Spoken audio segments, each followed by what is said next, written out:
Hi, welcome to Fearless Heart and Mind. I'm your host, Nora Oliver. And I'm Kat Blake. Let's talk about mindset.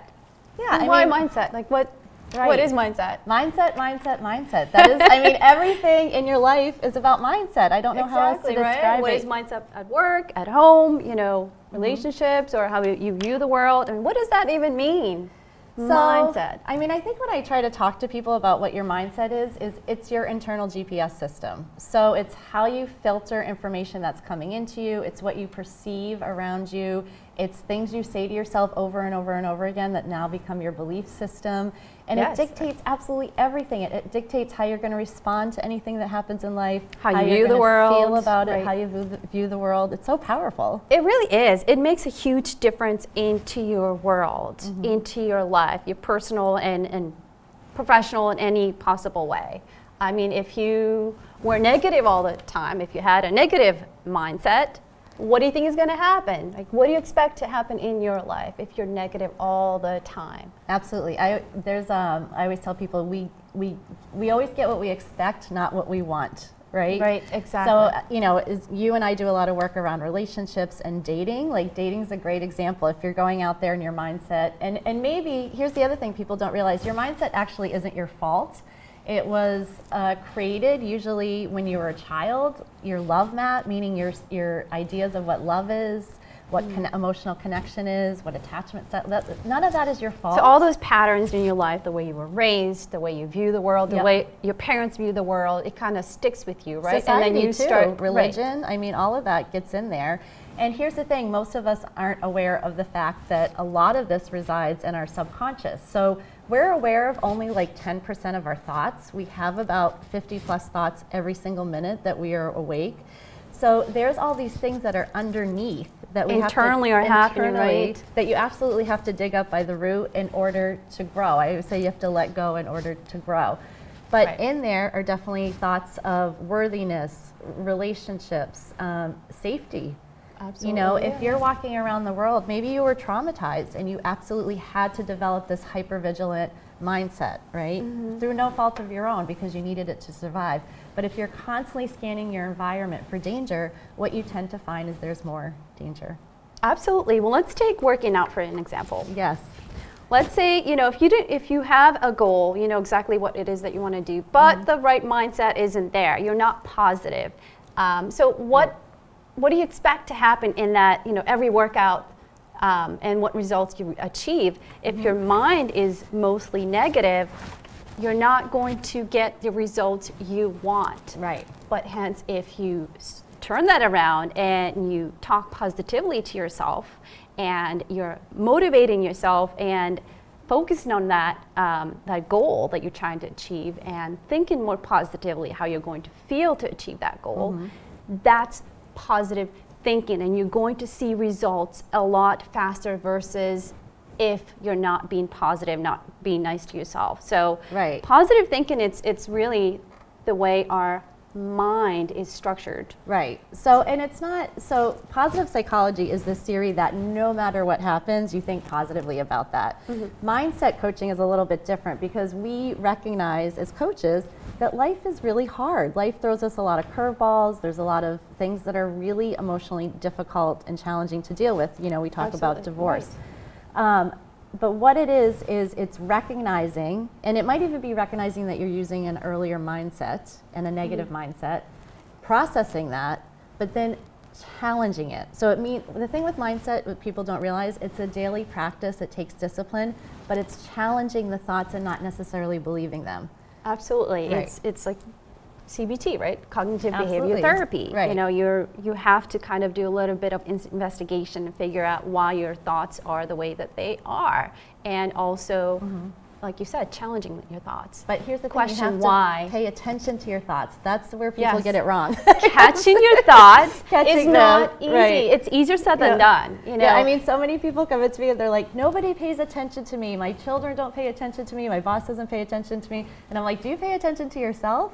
So that's why I'm a big believer when you're doing this mindset work of changing your GPS system, is you have to pay attention to what's actually going on there. I have women that come in for dating coaching, for example, and they seem so confident. And they'll say, I'm confident. No, I feel great about myself. I should be meeting a worthy gentleman. But then we unpeel the onion a little bit, we get a little deeper, and there's this maybe nagging thought that, you know, she's not pretty enough. She's too skinny, she's too overweight, she's too aggressive. Some messaging that got in there when she was young that's really tripping her up now in dating. Right.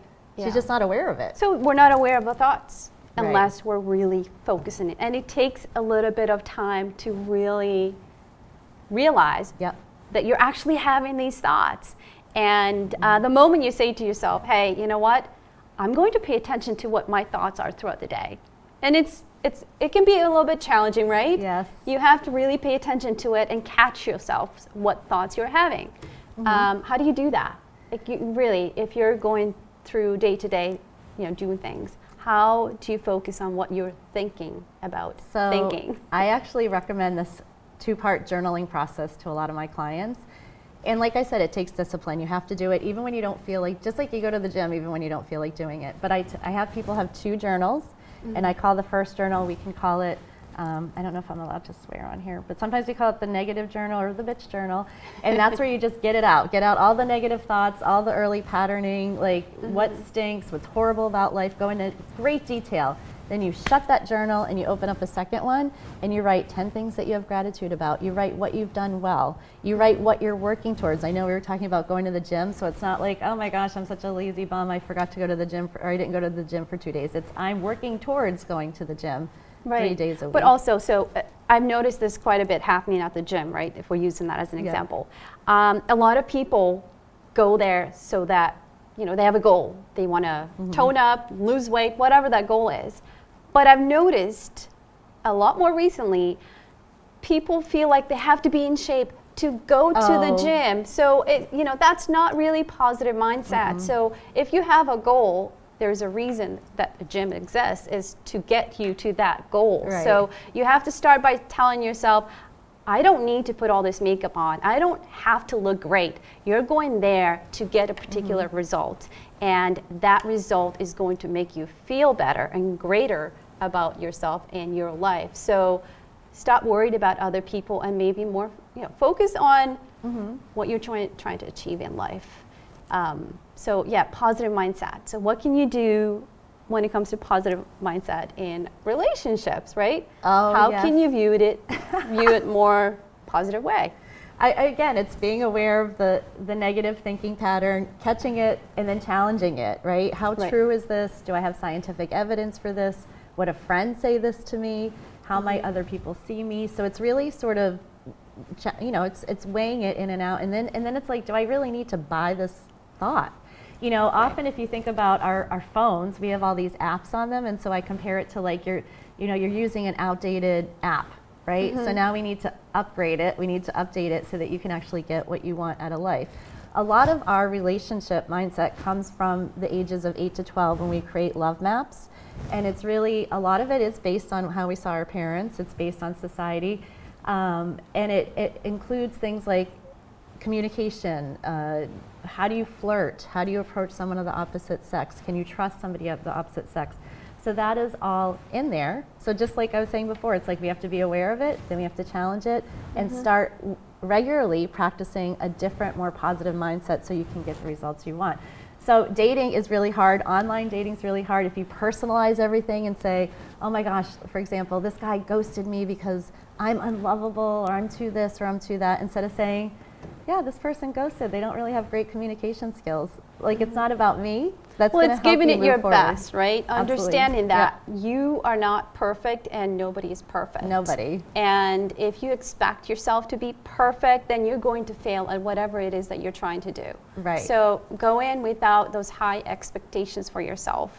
And also be very alert as to what is going on around you. Sometimes we just do surround ourselves with other people that are very negative, and that does affect us tremendously. So, you know that saying, if you surround yourself with 5 positive people, what do you expect to happen to you? You're going to become positive. We're positive. Yes.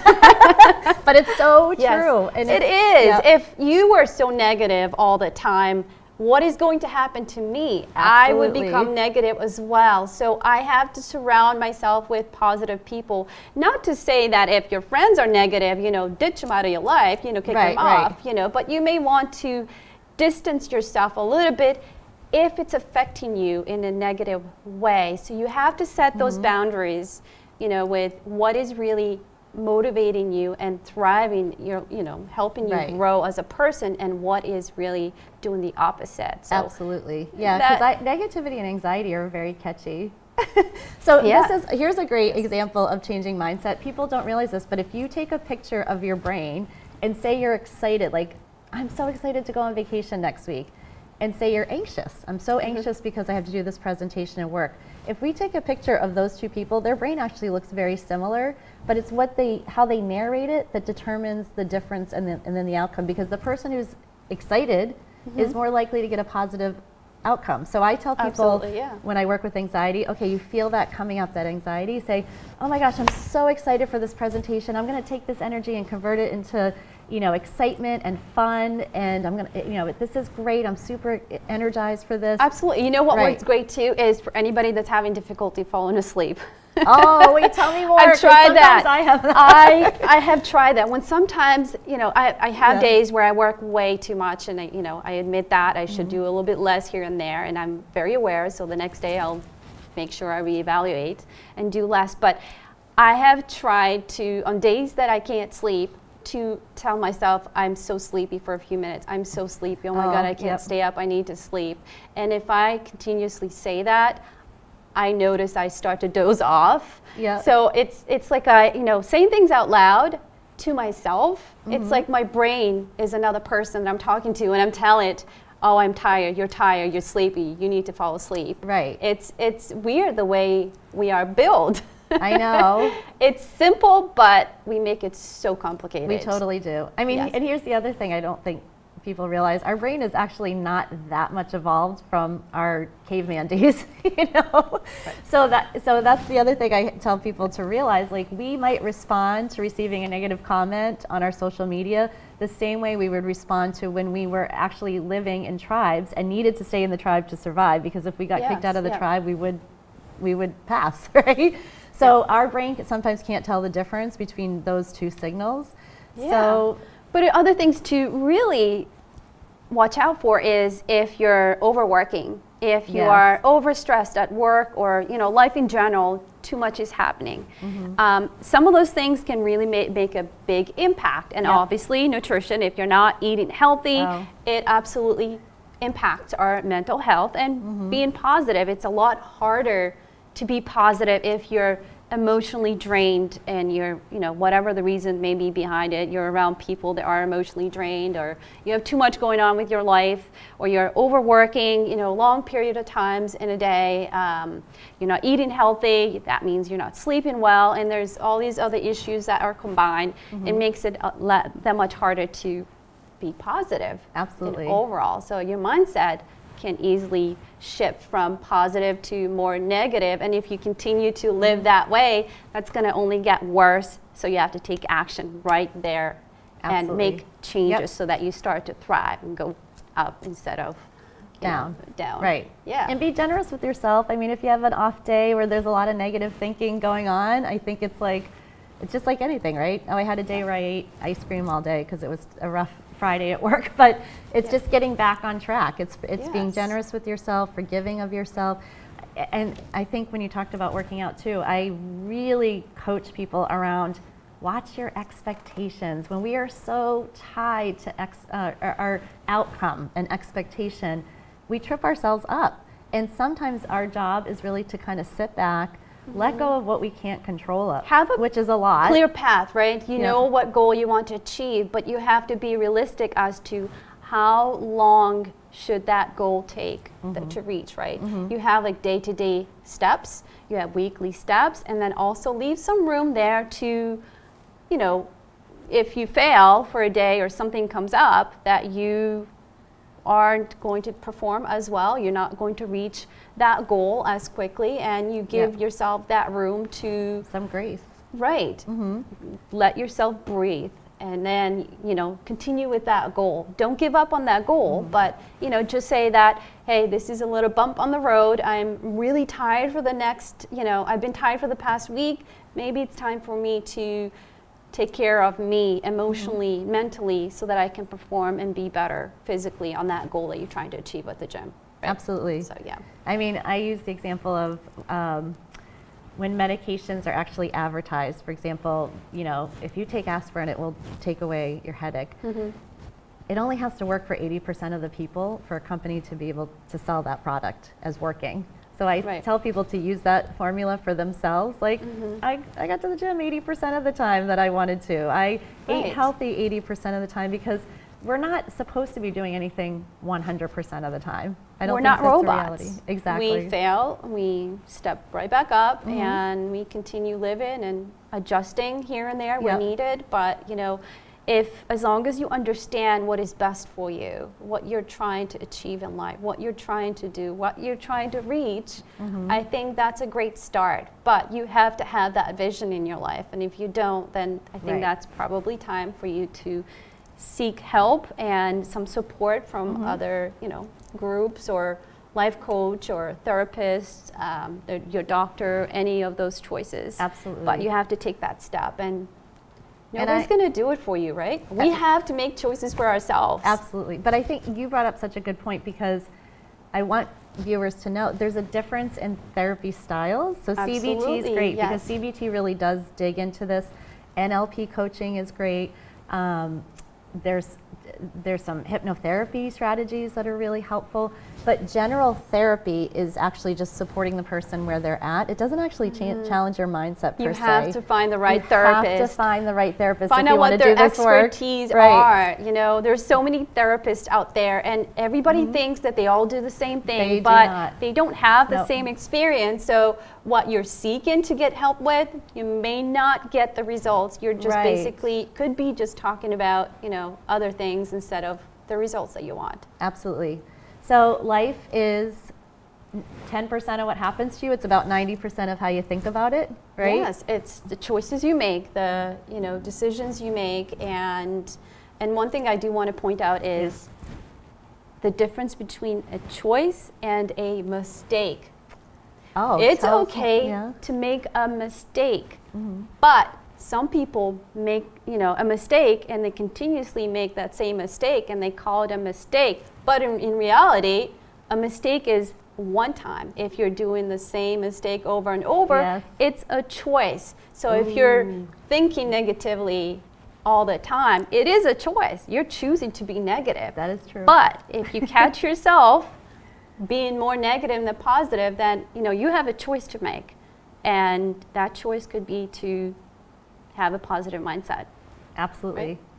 So this was great. This was fun talking about this. Yes, absolutely. We are big believers in mindset. Mindset coaching really changed my life around. I mean, I had been in therapy for decades, and it was great. It was helpful. It very much shone a light on some things I needed to process. It's a huge shift into your world. But learning about this, I think, leaves folks feeling like I have the power to actually change my life. And you do, right? You do. This is your life. You get to make all of the choices. Absolutely. It's not your teacher, it's not your principal, it's not your parents. It is you that needs to make those decisions. So, Kat, thank you so much for being here. Thank you. And all the viewers out there, thank you so much for watching Fearless Heart and Mind. We'll see you next time. Take care.